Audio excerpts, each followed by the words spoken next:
नमस्कार दोस्तों, आज इस वीडियो में हम लोग मौर्य साम्राज्य के बारे में पढ़ेंगे। तो चलिए शुरुआत करते हैं। मौर्य कौन थे? स्कूनर के अनुसार मौर्य पारसिक थे, क्योंकि अनेक मौर्यकालीन प्रथाएं पार्थिक प्रथाओं से मिलती जुलती हैं। ब्राह्मण साहित्य, विष्णु पुराण, मुद्रा राक्षस, कथाश्रित सागर, बृहत तथा मंजरी के अनुसार मौर्य शूद्र थे। बौद्ध परंपराओं के अनुसार मौर्य क्षत्रिय थे तथा गोरखपुर क्षेत्र के निवासी थे। ग्रीक लेखक जस्टिन तथा जैन परंपरा के अनुसार चंद्रगुप्त निम्न जाति का था। महावंश टीका के अनुसार वह क्षत्रिय था। चाणक्य के अर्थशास्त्र में एक स्थान पर लिखा है कि वह शूद्र नंद वंश का विनाश करना चाहता था, अतः वह स्वयं शूद्र को शासक नहीं बना सकता था, अतः वह मौर्य नामक क्षत्रिय था। मौर्य वंश के इतिहास के स्रोत। कौटिल्य का अर्थशास्त्र, विशाख दत्त मुद्रा राक्षस, अभिलेख, ब्राह्मण साहित्य, जैन साहित्य, बौद्ध साहित्य, कलावशेष, यूनानी लेखकों के वृत्तांत। मौर्य वंश का इतिहास। मौर्य राजवंश 322 से 185 ईसा पूर्व प्राचीन भारत का एक शक्तिशाली राजवंश था। यह साम्राज्य पूर्व में मगध राज्य में गंगा नदी के मैदानों, आज का बिहार एवं बंगाल से शुरू हुआ। इसकी राजधानी पाटलिपुत्र, आज के पटना शहर के पास थी। चक्रवर्ती सम्राट अशोक के राज्य में मौर्य वंश का वृहद स्तर पर विस्तार हुआ। मौर्य वंश का शासन भारत में 137 वर्षों 321 से 187 तक रहा।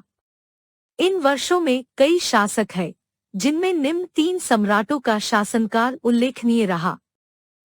चंद्रगुप्त मौर्य ईसा पूर्व 321 से 300, बिंदुसार ईसा पूर्व 300 से 273, अशोक ईसा पूर्व 269 से 236। अन्य शासक: कुणाल 232 से 228 ईसा पूर्व 4 वर्ष, दशरथ 228 से 224 ईसा पूर्व 4 वर्ष, संप्रति 224 से 215 ईसा पूर्व 9 वर्ष, शालिसुक 215 से 202 ईसा पूर्व 13 वर्ष, देववर्मन 202 से 195 ईसा पूर्व 7 वर्ष, शतधन्वन 195 से 187 ईसा पूर्व 8 वर्ष, बृहद्रथ 187 से 185 ईसा पूर्व 2 वर्ष। चंद्रगुप्त मौर्य। चंद्रगुप्त मौर्य को साम्राज्य की स्थापना करने में आचार्य विष्णुगुप्त यानी चाणक्य का पूरा सहयोग मिला। चंद्रगुप्त का जन्म ईसा पूर्व 345 में शाक्यों के पिप्पलीवन गणराज्य की मौर्य शाखा में हुआ था। चंद्र अंतिम शासक धनानंद का विनाश करने के बाद ईसा पूर्व 321 में मगध का सम्राट बना। यूनानी लेखक जस्टिनियन एवं प्लूटार्क के अनुसार चंद्रगुप्त ने 6 लाख की सेना लेकर समस्त भारत पर आक्रमण किया। यूनानी साहित्य में चंद्रगुप्त को साइंड्रोकोटस कहा गया है। चंद्रगुप्त मौर्य ने दक्षिण भारत में कर्नाटक तक अपने साम्राज्य का विस्तार किया। मालवा एवं सौराष्ट्र चंद्रगुप्त के साम्राज्य के हिस्से थे। उपर्युक्त तथ्य रुद्रदामन का जूनागढ़ अभिलेख से मिलता है। इसके अनुसार चंद्रगुप्त ने उसे पुष्यगुप्त नामक व्यक्ति को सूबेदार बनाया था और वहां सिंचाई के लिए सुदर्शन झील का निर्माण कराया था। ईसा पूर्व 305 में चंद्रगुप्त की भिड़ सिकंदर के सेनापति सेल्यूकस, जिसमें चंद्रगुप्त विजयी रहा।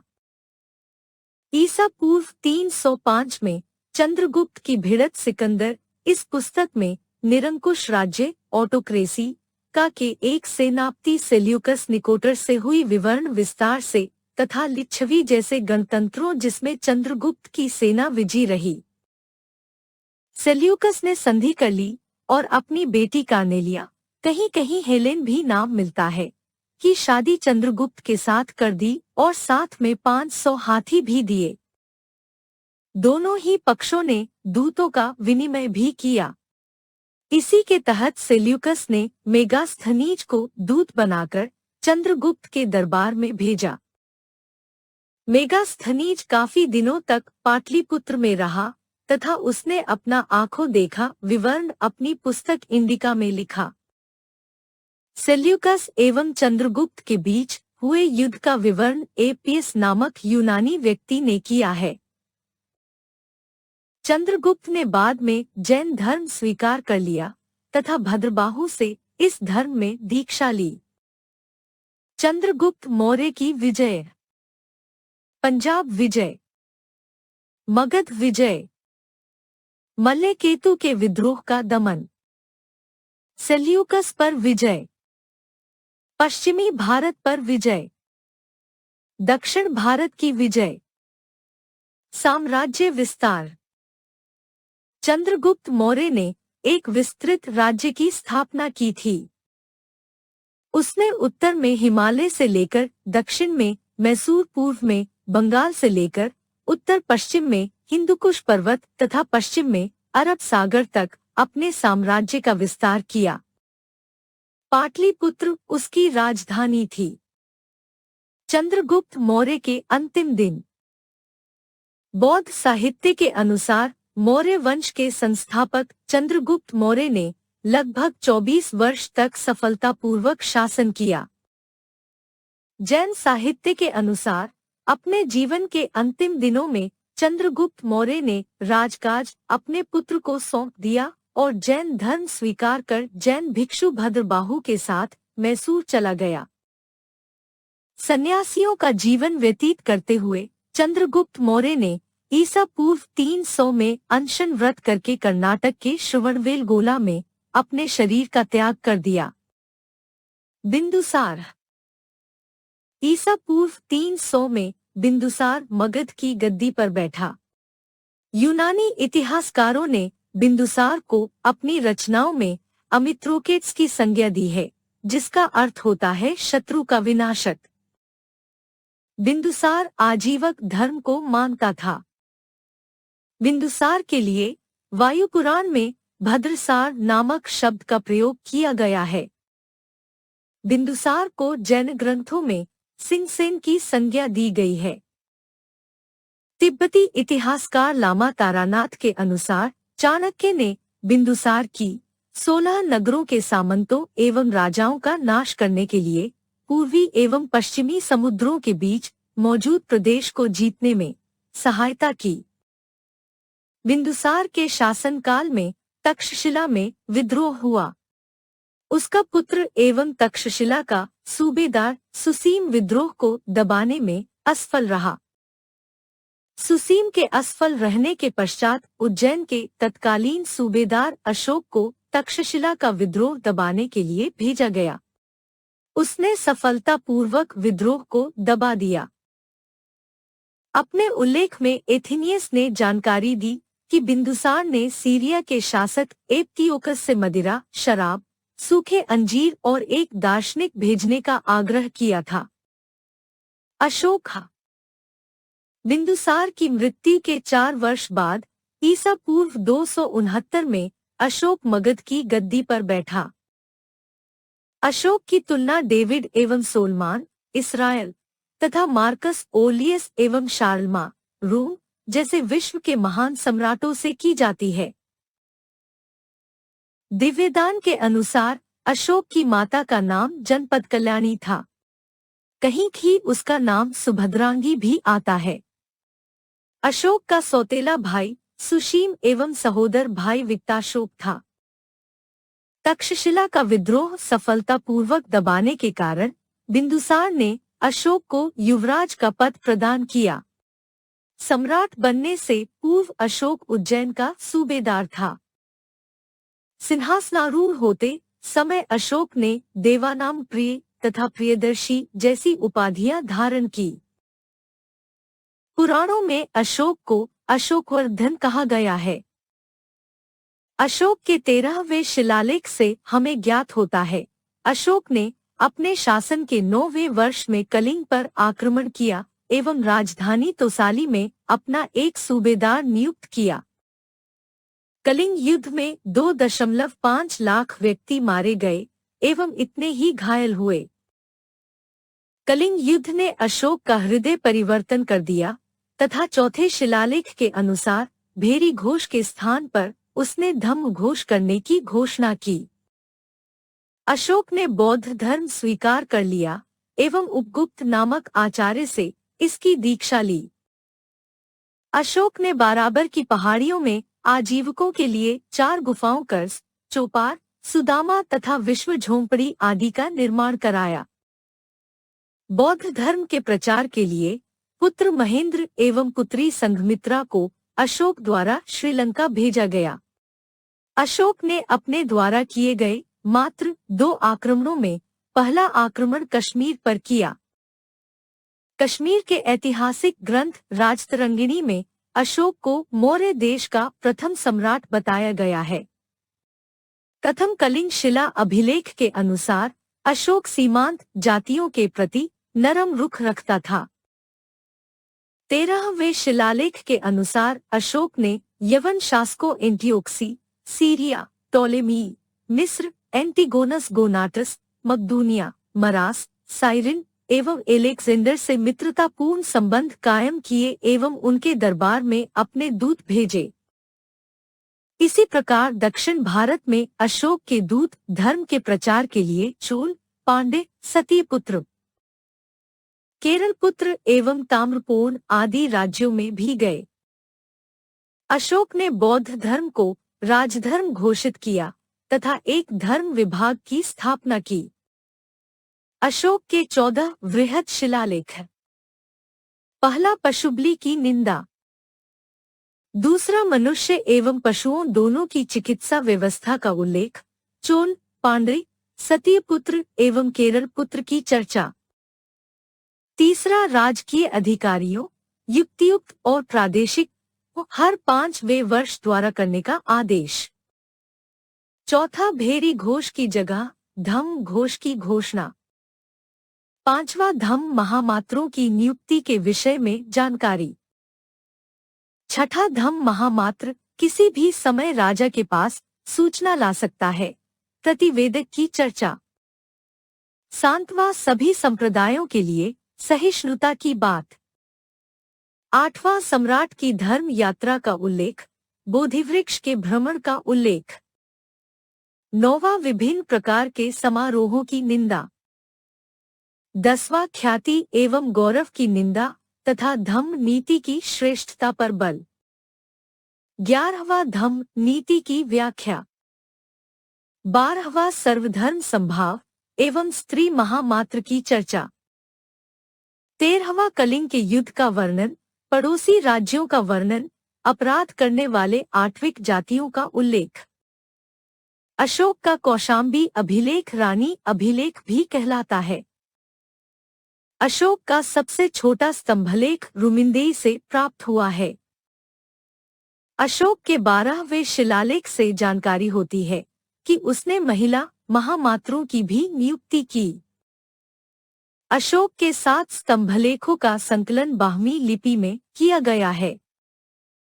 अशोक का प्रयाग स्तंभलेख पहले कौशाम्बी में स्थित था। बाद में अकबर ने इसे इलाहाबाद के किले में स्थापित करवाया। अशोक का दिल्ली तो प्रास्तंभ लेख टोपरा से दिल्ली लाने वाला शासक फिरोज तुगलक था। अशोक के दिल्ली मेरठ स्तंभ लेख की खोज 1750 में तीफेंथलर द्वारा की गई तथा फिरोज तुगलक द्वारा इसे दिल्ली लाया गया। चंपारण, बिहार में स्थित रामपुरवा स्तंभ लेख 1872 में कार्लायल द्वारा खोजा गया। चंपारण में ही लौरिया रेराज एवं लौरिया नंदनगढ़ स्तंभ लेख भी प्राप्त हुए हैं। लौरियानंदनगढ़ स्तंभ पर मोर का चित्र बना हुआ है। शारेकुन्हा कंधार से प्राप्त अशोक के अभिलेख ग्रीक एवं अरामाइक भाषाओं में उत्कीर्ण हैं। 14वां इसमें अशोक द्वारा जनता को धार्मिक जीवन जीने की प्रेरणा दी गई है। मेगास्थनीज द्वारा लिखी गई पुस्तक इंडिका में मौर्यकालीन समाज को 7 जातियों में बंटा हुआ बताया गया है। वो हैं दार्शनिक, किसान, सैनिक, ग्वाले, शिल्पी, दंडनायक और पार्षद। वर्ण व्यवस्था तत्कालीन समाज में भी प्रचलित थी। समाज में शिल्पियों, चाहे वह किसी भी जाति का हो, का स्थान महत्वपूर्ण एवं आदरणीय था। इस काल में तक्षशिला, उज्जैन एवं वाराणसी शिक्षा के प्रमुख केंद्र थे। तकनीकी शिक्षा आमतौर पर श्रेणियों, गिल्डों के माध्यम से दी जाती थी। मौर्यकालीन समाज में वैदिक धर्म ही प्रमुख धर्म था।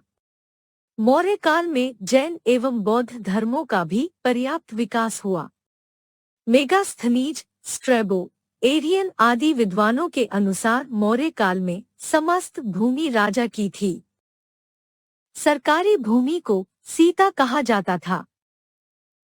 कौटिल्य के अर्थशास्त्र में 3 प्रकार की भूमि कृष्ट भूमि, जुती हुई, उत्कृष्ट भूमि, बिना जुती हुई एवं स्थल भूमि, ऊंची भूमि थी। मौर्य काल में नि शुल्क श्रम एवं बेगार किए जाने का उल्लेख है। इसे विष्टि कहा जाता था। बलि एक प्रकार का धार्मिक कर था, जबकि भूराजस्व में राजा के हिस्से को भाग कहा जाता था। भूराजस्व की दर कुल उपज का 1/6 हिस्से से 1/8 हिस्से तक थी। भूस्वामी को क्षेत्रक एवं काश्तकार को उपवास कहा जाता था। मौर्य काल में सिंचाई के समुचित प्रबंध को सेतुबंध कहा जाता था। सिंचित भूमि में कुल उपज का आधा हिस्सा भूराजस्व के रूप में देना पड़ता था। हिरण्य एक प्रकार का कर था, जो अनाज के रूप में न लेकर नकद के रूप लिया जाता था। मौर्यकालीन अर्थव्यवस्था कृषि के अतिरिक्त पशुपालन एवं व्यापार पर टिकी थी। इन तीनों को अर्थशास्त्र में सम्मिलित रूप से वार्ता कहा गया है। अर्थशास्त्र में वर्णित अध्यक्ष, पण्याध्यक्ष वाणिज्य विभाग का अध्यक्ष, सुराध्यक्ष आबकारी विभाग का अध्यक्ष, सूनाध्यक्ष बूचड़खाने का अध्यक्ष, गणिकाध्यक्ष गणिकाओं का अध्यक्ष, सीताध्यक्ष राजकीय कृषि विभाग का अध्यक्ष, अकराध्यक्ष खान विभाग का अध्यक्ष, कोष्टगाराध्यक्ष कोष्टगार का अध्यक्ष, कुप्याध्यक्ष वनों का अध्यक्ष, आयुधगाराध्यक्ष आयुधगार का अध्यक्ष, शुल्काध्यक्ष व्यापार कर वसूलने वालों का अध्यक्ष, सूत्राध्यक्ष कताई बुनाई विभाग का अध्यक्ष, लोहाध्यक्ष धातु विभाग का अध्यक्ष, लक्षणाध्यक्ष छापेखाने का अध्यक्ष, राज्य में मुद्रा जारी करने का प्रमुख अधिकारी, गो अध्यक्ष पशुधन विभाग का अध्यक्ष, विविताध्यक्ष चरागाहों का अध्यक्ष। इसके अन्य कार्य कुओं का निर्माण, जलाशय का निर्माण, जंगल से गुजरने वाले लोगों की रक्षा आदि थी।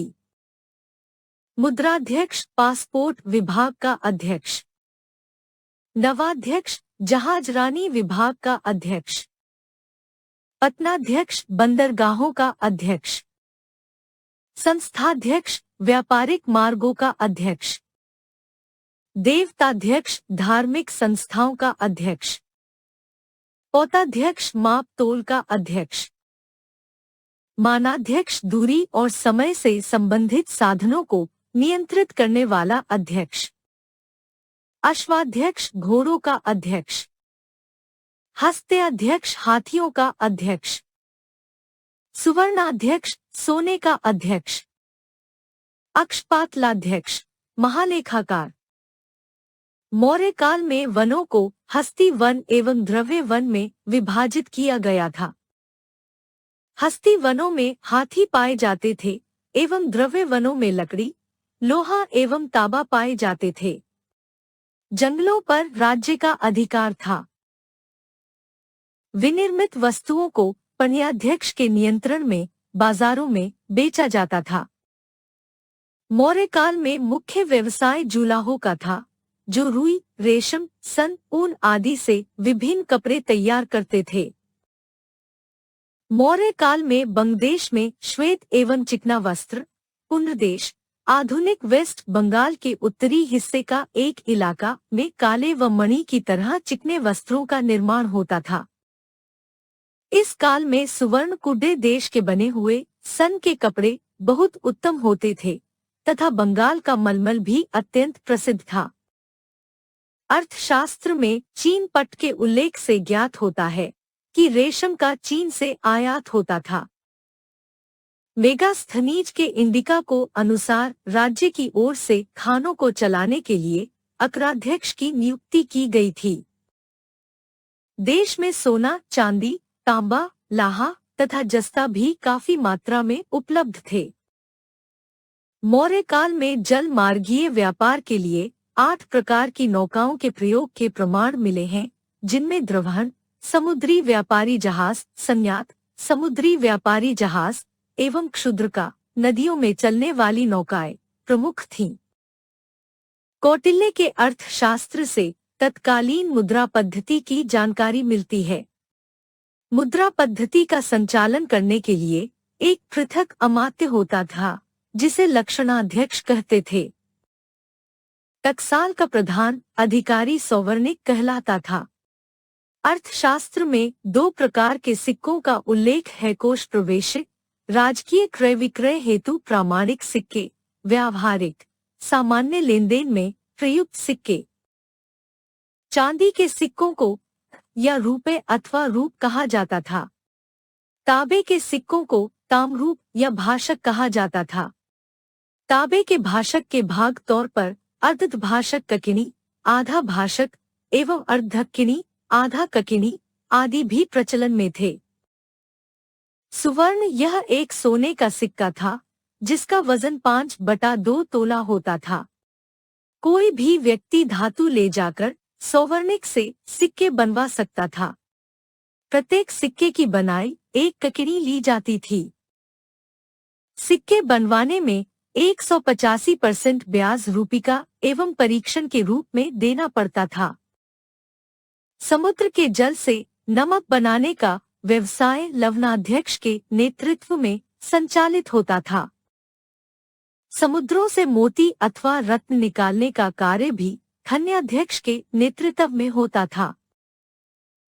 चिकित्सा कार्य करने वालों को भिषज, साधारण वैद्य, गर्भव्याधि संस्था, गर्भ का वैद्य, सूतिका, संतात्नोपत्ति विभाग का चिकित्सा तथा जंगली विद, विष चिकित्सक कहा जाता था। राज्य द्वारा उन्नत शराब व्यवसाय के लिए पृथक विभाग की स्थापना की गई थी, जिसका प्रमुख सुराध्यक्ष होता था। शराब बेचने वाले को शौंडिक कहा जाता था। अस्त्र शस्त्र का निर्माण करने वाले विभाग का प्रमुख आयुधागार अध्यक्ष होता था। इस काल में वेश्यावृत्ति का व्यवसाय भी प्रचलन में था एवं यह व्यवसाय अपनाने वाली महिलाएं रूपजीवा कहलाती थीं। मौर्य काल में पाटलिपुत्र, तक्षशिला, उज्जैन, कौशाम्बी, वाराणसी एवं तोशाली आदि प्रमुख व्यापारिक केंद्र थे। भारत के समुद्र तटों पर अनेक बंदरगाह थे, जहां से लंका, सुमात्रा, जावा, बर्मा, मिस्र, सीरिया, यूनान, रोम एवं फारस से विदेश व्यापार होते थे। व्यापार संघों को श्रेणी एवं इसके प्रमुख को श्रेणिक कहा जाता था। श्रेणियां प्रायः अपने शिल्पियों के लिए बैंक का कार्य करती थी। श्रेणियों द्वारा दिए गए ऋण पर ब्याज की निम्न दरें थीं। साधारण ऋण पर 15%, समुद्री यात्राओं के लिए दिए गए ऋण पर 60%। मेगास्थनीज की इंडिका से ज्ञात होता है कि मौर्यकाल में मार्ग निर्माण एवं देखरेख के लिए एक पदाधिकारी होता था, जिसे एग्रोनोमोई कहा जाता था। मौर्य काल में पण्य वस्तुओं, निर्मित वस्तुओं के मूल्य पर उसका 5वां भाग चुंगी के रूप में लिया जाता था। मौर्य काल में चुंगी का 5वां भाग व्यापार कर के रूप में लिया जाता था। मौर्य काल में देशी वस्तुओं पर 4% एवं आयातित वस्तुओं पर 10% बिक्री कर भी लिया जाता था। मौर्य काल में 2 प्रधान स्थल मार्ग थे, पाटलिपुत्र वाराणसी उत्तरापथ मार्ग तथा पाटलिपुत्र से वाराणसी उज्जैन होते हुए पश्चिमी तट के बंदरगाहों तक दूसरा प्रमुख मार्ग जाता था। मौर्य प्रशासन। चंद्रगुप्त मौर्य एक महान विजेता ही नहीं, एक कुशल प्रशासक भी था। उसने अपने समस्त साम्राज्य को एक अति केंद्रीयकृत नौकरशाही के सूत्र में बांधा। मौर्य प्रशासन के विषय में कौटिल्य के अर्थशास्त्र एवं मेगास्थनीज की इंडिका से महत्वपूर्ण जानकारी प्राप्त होती है। मौर्य काल में राजा प्रधान सेनापति, प्रधान न्यायाधीश तथा प्रधान दंडाधिकारी होता था। राजा अपने मंत्रियों की सहायता से शासन करता था, परंतु वह मंत्रियों की बात मानने को बाध्य नहीं था। इतने बड़े साम्राज्य का संचालन करने के लिए अर्थशास्त्र में एक मंत्रिमंडल के गठन की सलाह दी गई है। मंत्रिमंडल का गठन सचिव या अमात्यों को मिलाकर होता था, जिसे 2 भागों में विभक्त किया गया था। मंत्रिसभा से मंत्रिन भी कहा जाता था। मंत्रिसभा की सदस्य संख्या 3 या 4 होती थी। मंत्रिसभा को आंतरिक मंत्रिमंडल कहा जा सकता है। मंत्रिसभा के सदस्यों को अशोक के अभिलेखों में महामात्र कहा गया है। गयोडोरस एवं अर्थशास्त्र के अनुसार मंत्रिसभा के सदस्य राज्य के सर्वोच्च अधिकारी होते थे तथा सर्वाधिक वेतन 48,000 पर्ण प्राप्त करते थे। मंत्रिसभा के अलावा एक मंत्रिपरिषद भी होती थी। इसमें अधिक सदस्य होते थे। इसमें 12 से लेकर 20 तक मंत्री सदस्य होते थे। मंत्रिपरिषद के सदस्यों का कार्य केवल सलाह देना था, उसको मानना न मानना राजा के ऊपर निर्भर था। अर्थशास्त्र के अनुसार मंत्रिपरिषद के सदस्यों को 12,000 पर वेतन मिलता था। शासन में सुविधा के लिए केंद्रीय शासन को कई भागों में विभक्त किया गया था। प्रत्येक विभाग तीर्थ कहलाता था। अर्थशास्त्र में उल्लेखित 14 तीर्थ। 1. प्रधानमंत्री और पुरोहित। पुरोहित प्रमुख धर्माधिकारी होते थे। चंद्रगुप्त मौर्य के समय में यह दोनों विभाग कौटिल्य के अधीन थे। बिंदुसार के समय में विष्णुगुप्त कुछ समय तक उसका प्रधानमंत्री था। उसके बाद हल्लाटक को प्रधानमंत्री बनाया गया। अशोक का प्रधानमंत्री राधागुप्त था। 2. समाहर्ता, राजस्व विभाग का प्रधान अधिकारी। 3. संनिधाता, राजकीय कोषाध्यक्ष। 4. सेनापति, युद्ध विभाग का मंत्री। 5. युवराज, राजा का उत्तराधिकारी। 6. प्रदेष्टा, फौजदारी, कंटक शोधन न्यायालय के न्यायाधीश। 7. नायक, सेना का संचालक अर्थात सेना का नेतृत्व। 8. कर्मांतिक, देश के उद्योग धंधों का प्रधान निरीक्षक। 9. व्यवहारिक, दीवानी धर्मस्थी न्यायालय का मुख्य न्यायाधीश। 10. मंत्री परिषदाध्यक्ष, मंत्री परिषद का अध्यक्ष। 11. दंडपाल, सेना की सामग्रियों को जुटाने वाला प्रधान अधिकारी। 12. अंतपाल, सीमावर्ती दुर्गों का रक्षक। 13. दुर्गापाल, देश के भीतरी दुर्गों का प्रबंधक।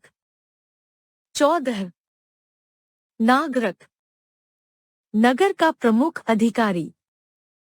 15 प्रशास्ता, राजकीय कागजातों को सुरक्षित रखने वाला तथा राज्य की आज्ञाओं को लिपिबद्ध करने वाला प्रधान अधिकारी। 16 दौबारिक, राजमहलों की देखरेख करने वाला प्रधान अधिकारी। 17 अंतवर्षिक, सम्राट की अंगरक्षक सेना का प्रधान अधिकारी। 18 आठविक, वन विभाग का प्रधान अधिकारी। उपर्युक्त 18 अमात्यों के अलावा युक्त खोई हुई संपत्ति के प्राप्त होने पर उसकी रक्षा करने वाला प्रतिवेदिक, सम्राट को प्रतिदिन की सूचना देने वाला ब्रजभूमिक, गौशाला का निरीक्षक एवं एग्रोनोमोई जैसे केंद्रीय पदाधिकारियों का भी उल्लेख मिलता है। चंद्रगुप्त मौर्य ने कानून व्यवस्था बनाए रखने हेतु पुलिस का गठन किया तथा इसे साधारण पुलिस एवं गुप्तचर गूढ़ पुरुषन में बांटा। प्रकट पुलिस के सिपाहियों को रक्षण कहा जाता था। गुप्तचर सेवा को भी 2 भागों में बांटा गया था, जहां संस्थान वर्ग के गुप्तचर एक स्थान पर टिककर वहां के गतिविधियों की सूचना राजा को देते थे, वहीं संचारण वर्ग के गुप्तचर एक स्थान से दूसरे स्थान तक भ्रमण करके विभिन्न स्थानों की सूचना राजा को देते थे। महिलाओं को भी गुप्तचर के रूप में नियुक्त किया जाता था। प्लिनी के अनुसार चंद्रगुप्त मौर्य की सेना में 6 लाख पैदल सैनिक, 30,000 घुड़सवार, 9,000 हाथी तथा 8,000 रथ थे। उसने एक जल सेना का गठन भी किया था। इंडिका के अनुसार संपूर्ण सेना के प्रबंधन हेतु एक 30 सदस्यीय समिति होती थी। सेना का प्रबंध 6 भागों में विभक्त था तथा प्रत्येक विभाग की समिति में अध्यक्ष सहित 5 सदस्य होते थे। प्रथम समिति जल सेना का प्रबंध करती थी। द्वितीय समिति सेना को हर प्रकार की सामग्री तथा रसद भेजने का प्रबंध करती थी। तृतीय समिति पैदल सेना का प्रबंध करती थी। चतुर्थ समिति अश्वरोहियों का प्रबंध देखती थी। 5वीं समिति हाथियों की सेना का प्रबंध देखती थी। 6ठी समिति रथ सेना का प्रबंध देखती थी। सेना के साथ एक चिकित्सा विभाग होता था जो घायल सैनिकों का इलाज करता था। राजा सर्वोच्च न्यायाधीश एवं उसका न्यायालय उच्चतम न्यायालय होता था। अशोक का धर्म धम्म। भब्रू में उत्कीर्ण शिलालेख से यह स्पष्ट जानकारी मिलती है कि अशोक ने बौद्ध धर्म स्वीकार किया। इसमें बिल्कुल स्पष्ट रूप से अशोक द्वारा बुद्ध धम्म एवं संघ में आस्था प्रकट करने का प्रमाण मिलता है। अशोक ने अपनी प्रजा के नैतिक उत्थान के लिए एक आचार संहिता का प्रतिपादन किया। इसे ही अभिलेखों में धम्म कहा गया। धम्म की परिभाषा राहुलोवाद सूक्त से ली गई है। अशोक के साथ वे स्तंभ लेख में धम्म के सिद्धांतों का उल्लेख है। अशोक के 8वें शिलालेख के अनुसार प्राचीन विहार यात्रा का स्थान धम्म यात्रा ने ले लिया। धम्म यात्राओं का मुख्य उद्देश्य ब्राह्मणों, स्थाविरों आदि का दर्शन करना एवं प्रजा से धार्मिक बातचीत करना था। अशोक ने अपने शासन के 12वें वर्ष में राजुका, प्रदेश का एवं युक्त जैसे पदाधिकारियों को धर्म प्रचार के कार्यों में लगाया। अशोक के 8वें शिलालेख के अनुसार अपने शासन के 13वें वर्ष उसने धम्म महामात्रों की नियुक्ति धर्म प्रचार के उद्देश्य से की। अशोक के 3य शिलालेख से ज्ञात होता है कि उसके साम्राज्य में युक्त राजुका एवं प्रदेश का प्रत्येक 5 वर्ष पर धर्मानुशासन के लिए सर्वत्र भ्रमण पर निकले। अशोक द्वारा भेजे गए बौद्ध मिशन। धर्म प्रचारक। प्रचार का क्षेत्र महेंद्र और संघमित्र। श्रीलंका। मज़झंतिक, कश्मीर, गांधार, सोनबटा उत्तरा, सुवर्ण भूमि, महाधर्म रक्षित, महाराष्ट्र, महादेव, मैसूर, महारक्षित, यवनराज, रक्षित, उत्तरी किनार, धर्म रक्षित, पश्चिमी भारत। अर्थशास्त्र से दो प्रकार के न्यायालयों धर्मास्थ एवं कंटकशोधन के प्रचलन में होने की जानकारी मिलती है। धर्मास्थीय न्यायालय में 3 धर्मास्थ, कानूनवेत्ता एवं 3 अमात्य होते थे। धर्मास्थीय न्यायालय में दीवानी मामलों, विवाह, तलाक, उत्तराधिकार आदि को निपटाया जाता था। कंटकशोधन न्यायालय में 3 प्रदेष्टा एवं 3 अमात्य होते थे। कंटकशोधन न्यायालय में फौजदारी मामले निपटाए जाते थे। अशोक के काल में राजुका, एक केंद्रीय पदाधिकारी, जनपदीय न्यायालय का न्यायाधीश होता था। मौर्यकालीन प्रांत 2 प्रकार के थे, स्वायत्त प्रांत एवं मौर्य साम्राज्य के अंतर्गत प्रत्यक्ष रूप से आने वाले प्रांत। मौर्य काल में प्रांतों को चक्र कहा जाता था। प्रांतों का शासन वाइसरायों के हाथ में था। अशोक के अभिलेखों में इन्हें कुमार अथवा आर्यपुत्र कहा गया है। केंद्रीय शासन की ही तरह राज्यों में भी मंत्रिपरिषद होती थी। रोमिला थापर ने बौद्ध ग्रंथ दिव्यदान के कुछ भाग से ये निष्कर्ष निकाला कि प्रांतीय मंत्रिपरिषद सीधे राजा के संपर्क में रहती थी। साम्राज्य के अंतर्गत जो स्वायत्त प्रांत थे, उनमें शासक के रूप में स्थानीय राजाओं की मान्यता थी। स्थानीय राजाओं पर अंतपालों द्वारा नजर रखी जाती थी। अशोक के धम्म महामात्र इन स्वायत्त राज्य के शासकों पर राज्य क्षेत्र में धर्म प्रचार के माध्यम से नियंत्रण रखते थे। प्रांतों को विषय अथवा आधार जिलों में बांटा गया था, जो संभवतः विषक्ति के अधीन होते थे। जिले का शासक स्थानिक होता था, जो कि समाहर्ता के अधीन कार्य करता था।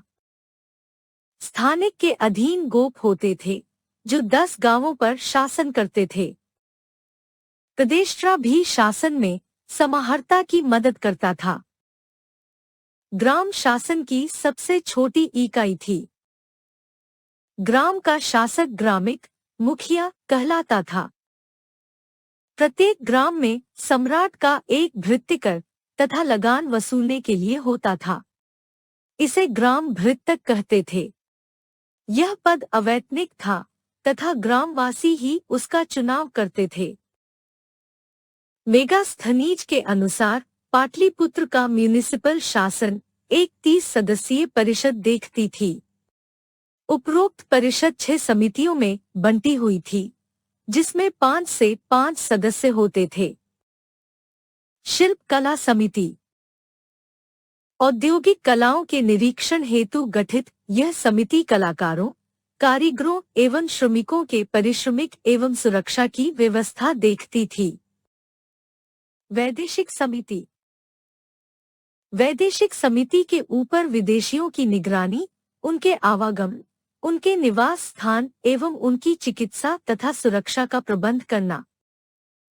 जनसंख्या समिति जन्म मरण का लेखा जोखा, कराधान एवं जनसंख्या में वृद्धि एवं कमी मापने के लिए जन्म मरण का रजिस्ट्रेशन करवाना इस समिति का प्रमुख कार्य था।